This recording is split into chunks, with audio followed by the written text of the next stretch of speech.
Hello, my dear friends. How are you? This is Akanksha Singh. Welcomes you on YouTube channel Way to JRF.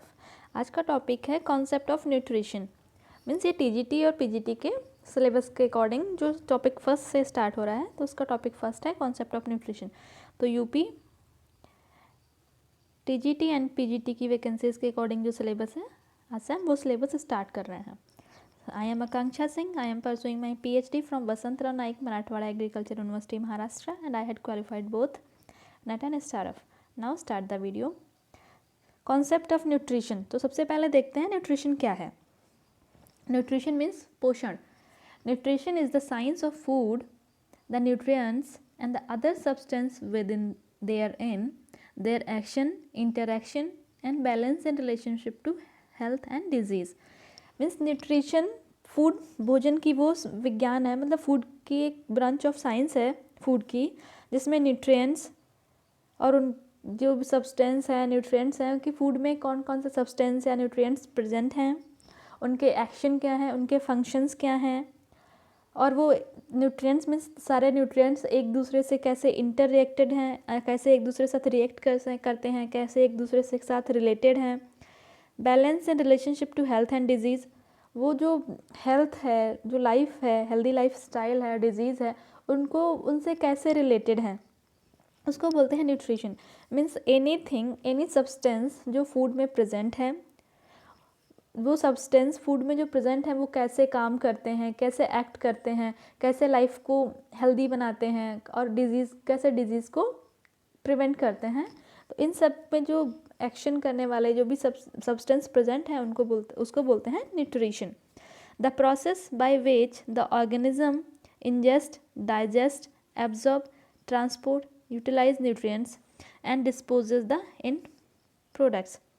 Means जो nutrient जो हैं ये food में हैं, ठीक है। अब कोई भी ऑर्गेनिज्म है, कोई पर्सन है, वो फूड को कैसे इंजेस्ट कर रहा है, कैसे उनको इंटेक कर रहा है, उनका डाइजेशन प्रोसेस क्या है, डाइजेशन होने के बाद वो बॉडी में अब्जॉर्ब कैसे होते हैं, बॉडी में अब्जॉर्ब होने के बाद पूरी बॉडी में ट्रांसपोर्ट कैसे होते हैं, उनका जो भी न्यूट्रिएंट्स बॉडी में अब्जॉर्ब हुए, ट्रांसपोर्ट हुए, उनका यूटिलाइजेशन कैसे होता है, and then and dispose of and product means जो फेसेस एंड यूरिन, फिर उनका डिस्पोज ऑफ कैसे करते हैं, उनको स्क्रीट आउट बॉडी से कैसे करते हैं।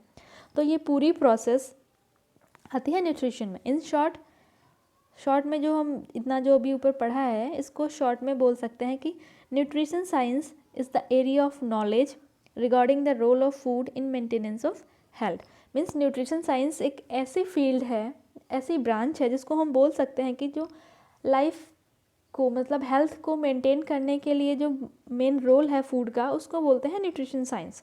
न्यूट्रिशन जो लाइफ को, अच्छी लाइफ को और हेल्थ को मेंटेन रखने के लिए जो मेनली फूड का जो रोल है, कि कौन सा फूड क्या रोल प्ले करता है लाइफ को और हेल्थ को मेंटेन करने के लिए, उसको बोलते हैं nutrition. Good nutrition is the foundation for good health. अगर न्यूट्रिशन अच्छा है तो हेल्थ भी अच्छी होगी। जैसे बोलते हैं ना कि sound mind stage in sound body, and तो वही है कि अच्छा, मतलब अगर पर्सन हेल्दी है तो उसका माइंड भी हेल्दी होगा। तो सेम यही है कि good nutrition is the foundation for good health.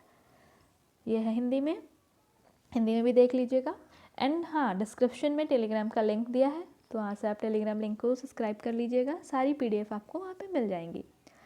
और बताया गया हेल्थ की डेफिनेशन दी है WHO ने। WHO means world health organization, international agency है जिसने हेल्थ की डेफिनेशन दी है कि the state of complete physical, mental and social wellbeing and not merely the absence of disease और इन्फॉर्मिटी। जो WHO बोलता है कि हेल्थ क्या है, वो WHO बताता है कि जो हेल्थ है एक physically fit, mentally stable and socially acceptable, एक सोशली मतलब सोशली प्रॉपर डेवलप्ड पर्सन, जिसमें कोई भी डिजीज़ ना हो और आगे डिजीज़ होने के चांसेस ना हो, उसमें कोई इन्फर्मिटी मीन्स कोई डिफॉर्मेशन ना हो, उसको बोलते हैं हेल्थ। अब ये सारे जो स्टैंडर्ड्स बताए गए हैं, फिजिकल, मेंटल, सोशल वेलबींग, ये सब, तो इनको मेज़र कैसे करते हैं, इनके डायमेंशंस क्या हैं, तो वो दिया है नीचे। सबसे पहले हेल्थ की डेफिनेशन ये है कि state of complete physical, mental and social wellbeing and not merely the absence of disease और इन्फॉर्मिटी। ये हो गई डेफिनेशन। अब ये सारे जो स्टेट्स हैं इनको मेज़र करने के जो डायमेंशंस हैं वो क्या हैं? Achievement of optimal growth and development reflecting the full expression of one's genetic potential. यहाँ पे जेनेटिक पोटेंशियल की बात की है, मीन्स जो फिजिकल स्टेट है उसकी बात की है। तो जैसे कि लाइक कोई पर्सन है, उसके पेरेंट्स, उनकी अगर हाइट वेट अच्छा है, उनकी हाइट अच्छी है और वो हेल्दी हैं, उनमें कोई डिजीज़ नहीं थी, तो जो उनके बच्चे होंगे उनको फिर उनको देखते हैं कि उनकी हाइट अच्छी है या नहीं है, उनमें कोई डिज़ीज़ है या नहीं है।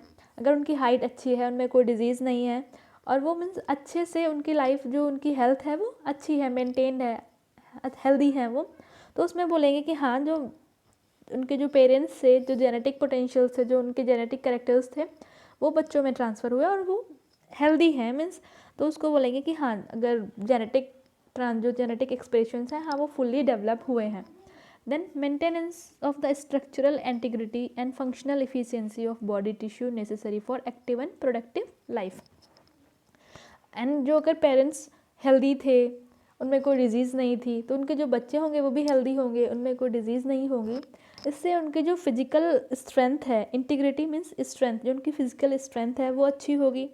जब फिज़िकल स्ट्रेंथ अच्छी होगी तो वो डेली लाइफ की जो एक्टिविटीज़ हैं वो अच्छे प्रॉपर तरीके से कर पाएंगे, प्रॉपर तरीके से और अच्छे ढंग से कर पाएंगे। मीन्स उनका जो रिज़ल्ट होगा वो ज़्यादा अच्छा होगा इन कंपेयर टू कोई पर्सन है जिसको कुछ बीमारी है या बार बार इन्फेक्शन हो रहा है, तो उस पर्सन के कंपैरिजन में जो हेल्दी पर्सन है उसकी जो day to day life activities हैं वो ज़्यादा प्रोडक्टिव, ज़्यादा हेल्दी और ज़्यादा अच्छे तरीके से होंगी। देन नेक्स्ट डायमेंशन इज़, ये हिंदी में है तो हिंदी में भी आप देख लीजिएगा। ये जो वीडियो है ये यूपी टीजीटी पीजीटी के लेक्चर्स आज से स्टार्ट हो रहे हैं, तो उसके लिए प्लीज़ चैनल को सब्सक्राइब जरूर कर लीजिएगा।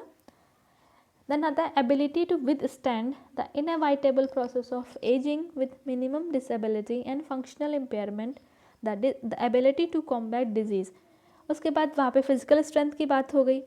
अब यहाँ पे आती है कि ageing means to grow old, means जो बूढ़े होने की या बड़े होने की जो प्रोसेस है उसको बोलते हैं एजिंग।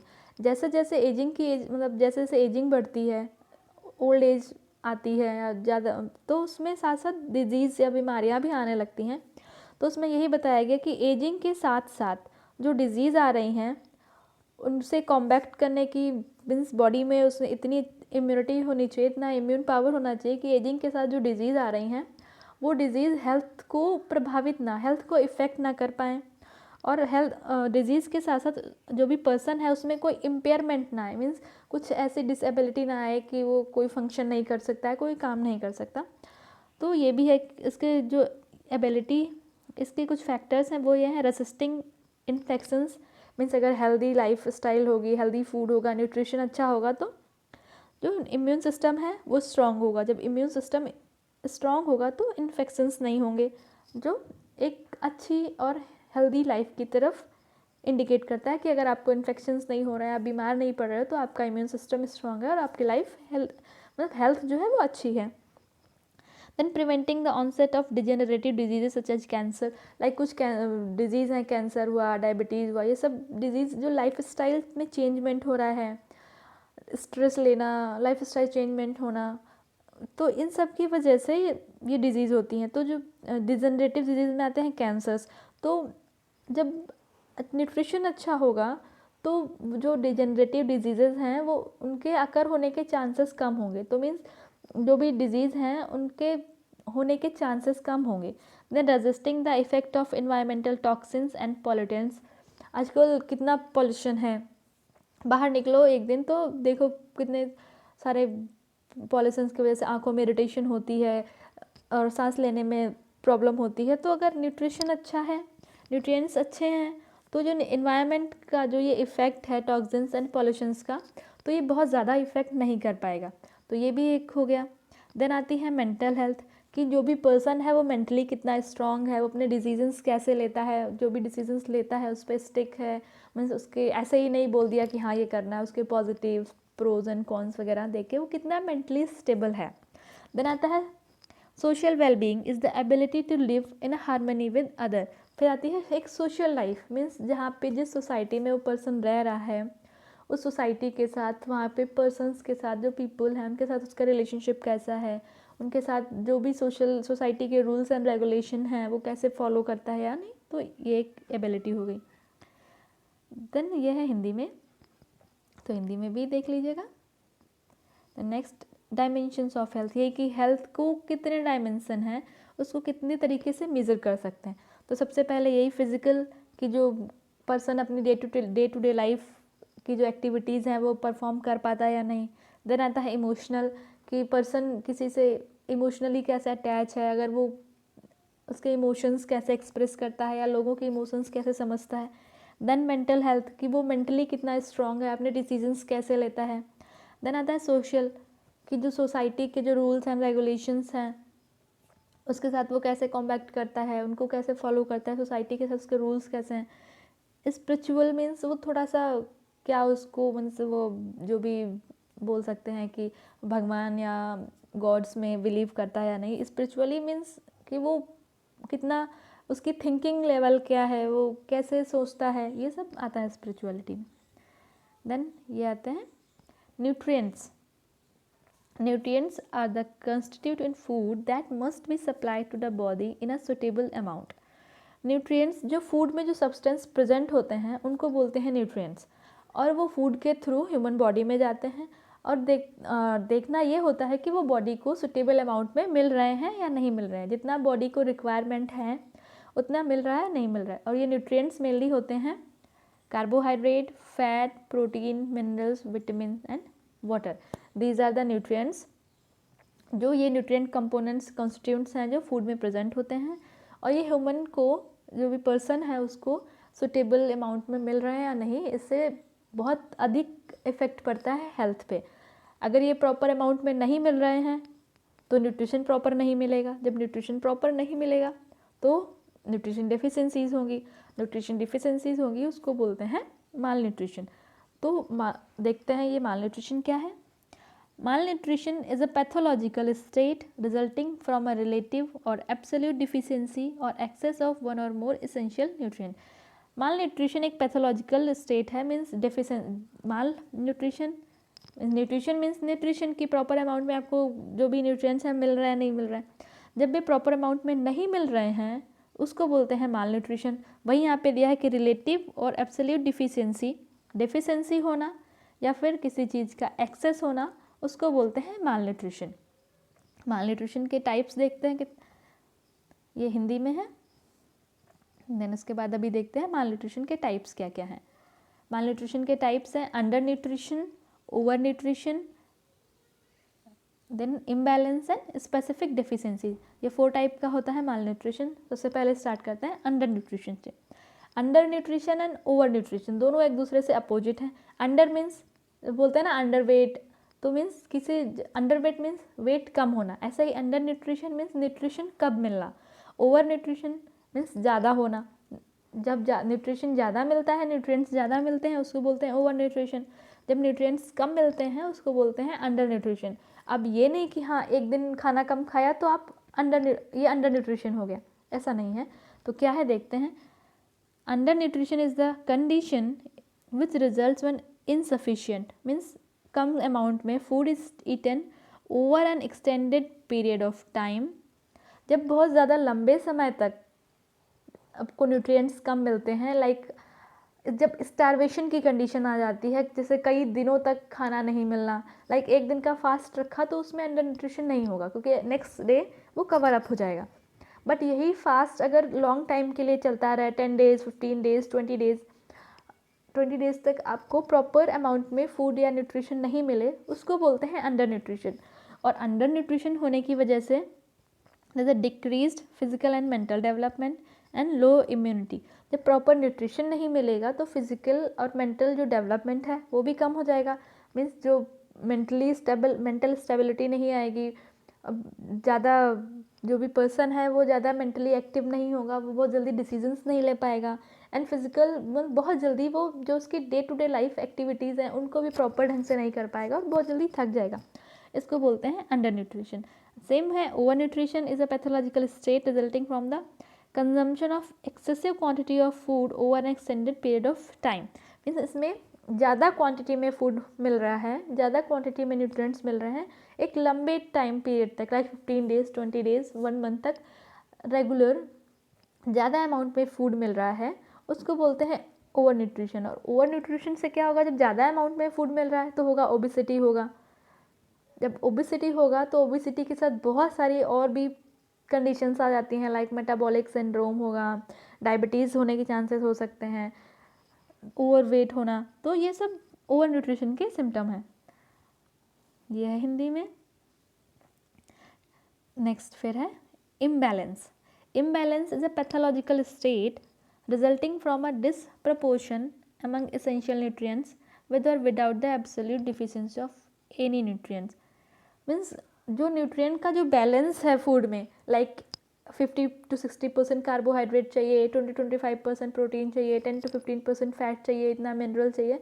तो इनके जो ये प्रपोर्शन में जब चेंजमेंट आता है, लाइक जैसे कोई कार्बोहाइड्रेट ले रहा है, 60% लेना है, अभी वो 40% ले रहा है, और प्रोटीन उसका जितना था 25% प्रोटीन ले रहा है। तो जो कार्बोहाइड्रेट में जो डिफिशेंसी हो रही है उसको कंप्लीट करने के लिए अदर न्यूट्रिएंट्स लाइक प्रोटीन है।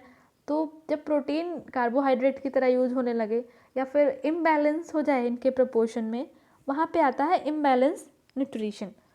देन आता है स्पेसिफिक डिफिशेंसी। स्पेसिफिक मीन्स किसी एक चीज़ को हम बोलते हैं कि हाँ स्पेसिफिक ये चीज़ करना है, स्पेसिफिक ये टर्म है। स्पेसिफिक मीन्स कोई specific one nutrient is a pathological state resulting from a relative or absolute lack of an individual nutrient। Means किसी एक न्यूट्रिएंट की डेफिशिएंसी की वजह से जो चीज़ जो डिफिशिएंसी की वजह से डिजीज़ हो रही है उसको बोलते हैं स्पेसिफिक डिफिशिएंसी। लाइक फूड में किसी को आई साइट की प्रॉब्लम है, आई विजन में प्रॉब्लम है, तो विटामिन ए की कमी हो रही है, तो ये आएगा स्पेसिफिक डेफिशिएंसी में।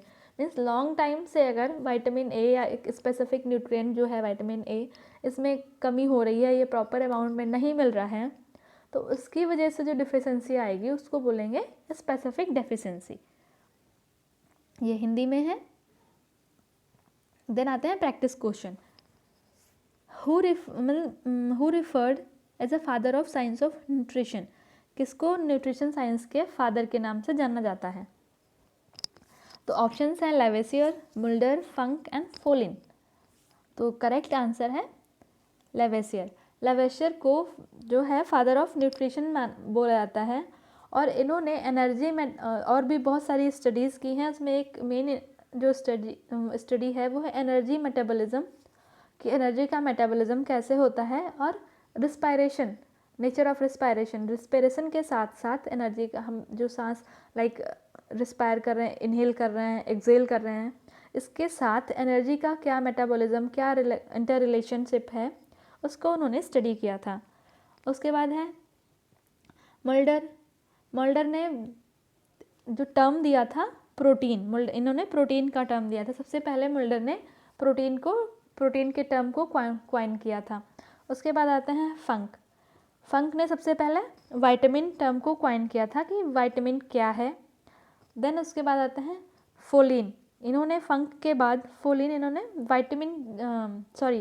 फोलिन जो है इन्होंने प्रोटीन के मेटाबॉलिज्म को पढ़ा था कि प्रोटीन का मेटाबॉलिज्म कैसे होता है। मुल्डर ने प्रोटीन टर्म दिया था कि क्या है प्रोटीन। उसके बाद फोलिन ने प्रोटीन के मेटाबॉलिज्म को पढ़ा था। ऐसे ही मतलब हर एक वीडियो के लास्ट में हम कुछ प्रैक्टिस क्वेश्चंस करेंगे, जिससे कॉन्सेप्ट्स के साथ साथ हमारे क्वेश्चन भी प्रिपेयर होते जाएंगे। Okay, which of these nutrient provide energy. इनमें से कौन सा न्यूट्रिएंट है जो एनर्जी प्रोवाइड करता है? Carbohydrate, protein, fat and vitamins specially for energy. तो इसके लिए है फैट जो है स्पेशली फॉर एनर्जी के लिए यूज़ होता है। कार्बोहाइड्रेट भी एनर्जी के लिए यूज़ होता है but not specially fat is for energy. Protein है तो प्रोटीन से बॉडी बिल्डअप, टिश्यूज़ वगैरह बिल्डअप के लिए यूज़ होता है। वाइटामिन ये मेंटेनेंस के लिए यूज़ होता है। Then next question, which mineral is required for the formation of bone and teeth. Bone and teeth की फॉर्मेशन के लिए कौन सा मिनरल एसेंशियल है या रिक्वायर्ड होता है? Options are calcium, potassium, magnesium and phosphorus. The correct answer is calcium. Calcium is especially required for the formation of bone and teeth. Thank you. अगर वीडियो आप पहली बार देख रहे हैं तो चैनल को सब्सक्राइब ज़रूर करें। एंड ये मेरा फेसबुक पेज है, आप मुझे यहाँ से कांटेक्ट कर सकते हैं। ये यूट्यूब चैनल है वे टू JRF, आप चैनल को सब्सक्राइब कर लीजिएगा। एंड वीडियो अगर आपको अच्छी लगी हो तो लाइक करके जाइएगा। एंड आपको कैसी लगी कमेंट में बताइए। सो लाइक द वीडियो को लाइक करें, चैनल को सब्सक्राइब करें और अपने फ्रेंड्स के साथ ज़्यादा से ज़्यादा शेयर करें। मिलते हैं नेक्स्ट वीडियो में, तब तक के लिए take care, stay happy, stay healthy. Thank you, bye bye.